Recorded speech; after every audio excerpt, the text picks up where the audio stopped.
In a beautiful town of Ibiako, twin sisters Ekere and Dise began their lives. Ekere, with her rich dark skin, and Dise, with her lighter complexion, grew up in a household where beauty and praise were often reserved for Dise. Though they were inseparable, their experiences in life were worlds apart.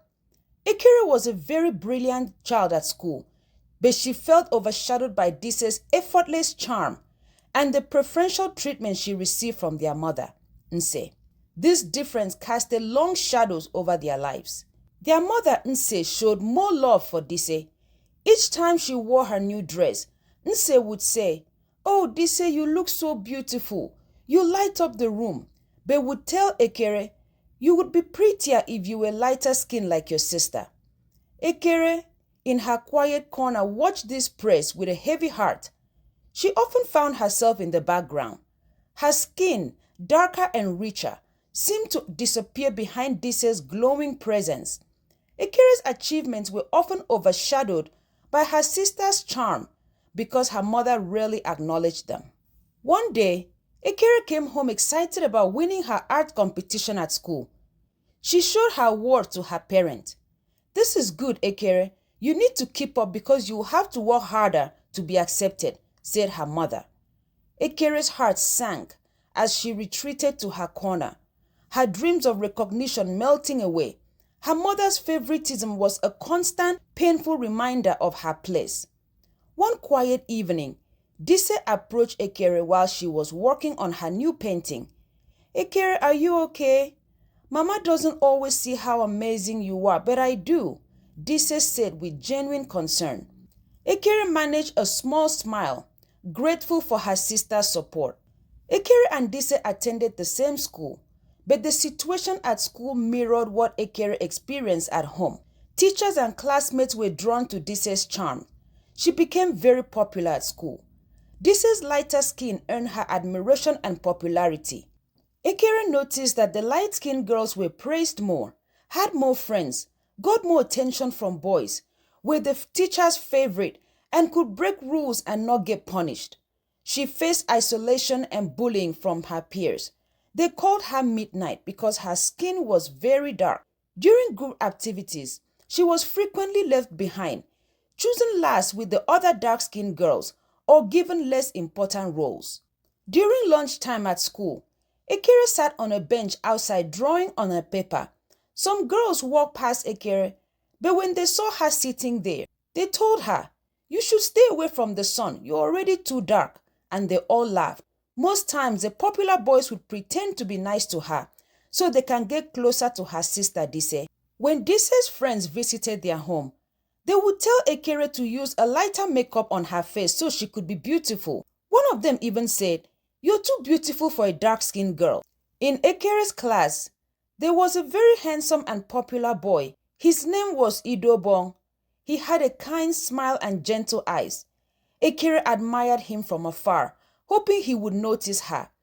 Each time Idobong spoke to Ekere in class, it was always for her notes, or he would ask Ekere to teach him what he did not understand in class. Idobong's friends would always make comments like, "Idobong, you should go for Dise. She's so much more your type." He would blush and laugh, but it was clear his attention was focused on Dise, not Ekere. Ekere tried to suppress her feelings, but she felt rejected. One day, Idobong was sitting under a tree. Ekere summoned up courage to go talk to him. As soon as she said hello to Idobong, he interrupted her. "What does your sister like? How can I make her to be my friend?" he asked. Dise was so hurt, she turned around and walked away. Ekere's best friend Ekemini, a loyal companion who had been with her through thick and thin.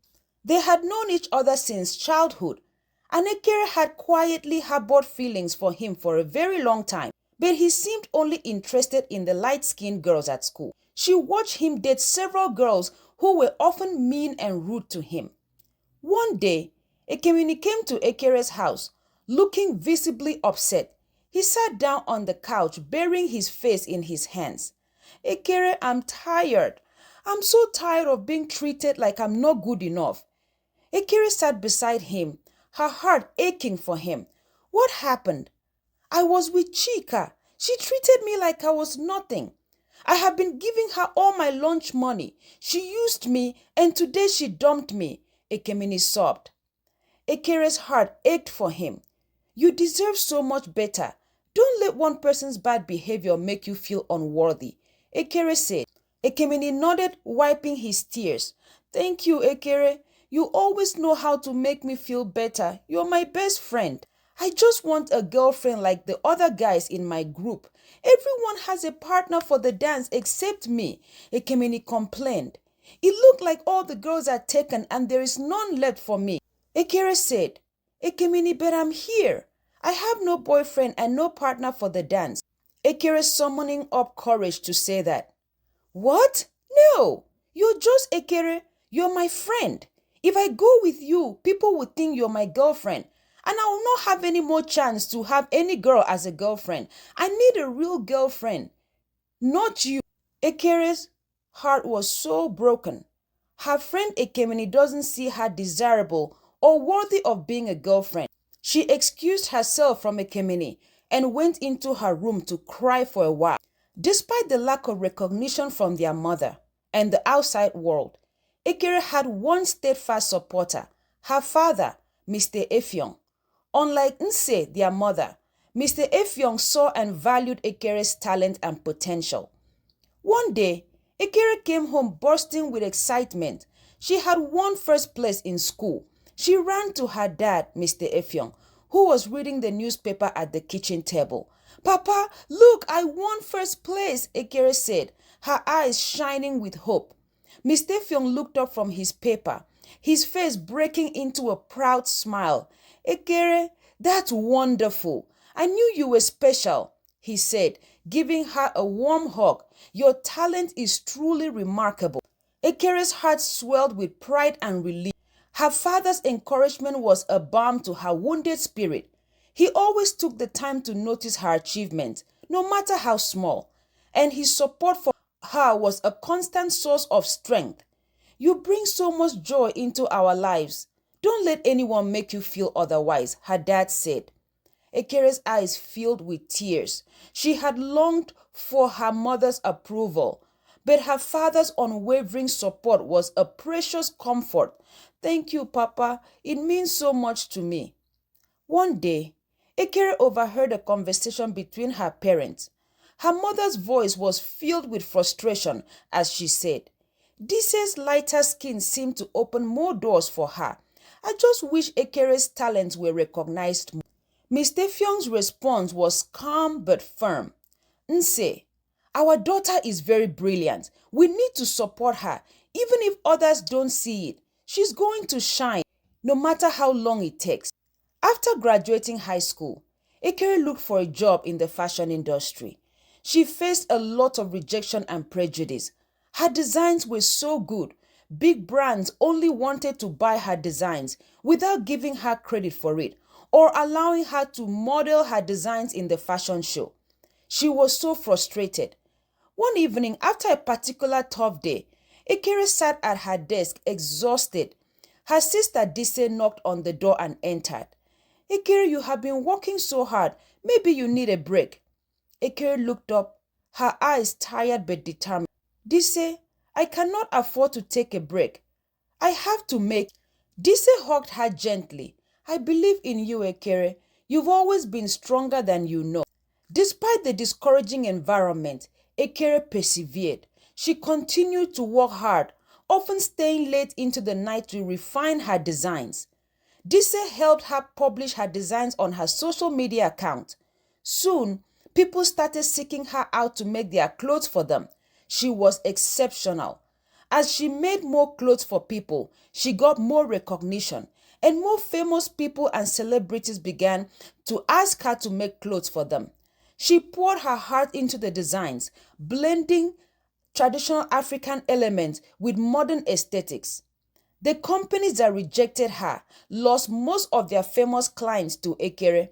She launched her fashion line and organized her own fashion show. All her celebrity clients and famous friends came out to support her. With her new connections, her brand grew and was known across Africa. One day, She met Ekemini at an event. He was so happy to see Ekere. I have been following your work, Ekere. You've done amazing things, and it's inspiring to see how much you've made a difference, Ekemini said. Thank you so much, Ekemini. Ekere responded to him. After the event, Ekemini asked her for her house address and phone number. I would like to take you out on a date. But Ekere smiled at him and politely turned him. Ekere was so accomplished with her new connections, she decided to help her community. She launched a campaign to build in her high school where she employed the best teachers for fashion designing, art, and other creative skills. All her celebrity friends and wealthy friends donated graciously. She organized competitions where she gave out scholarships to winners. During the lunch, the school asked her to give a speech. She arrived with her entourage and her sister. She was the most accomplished.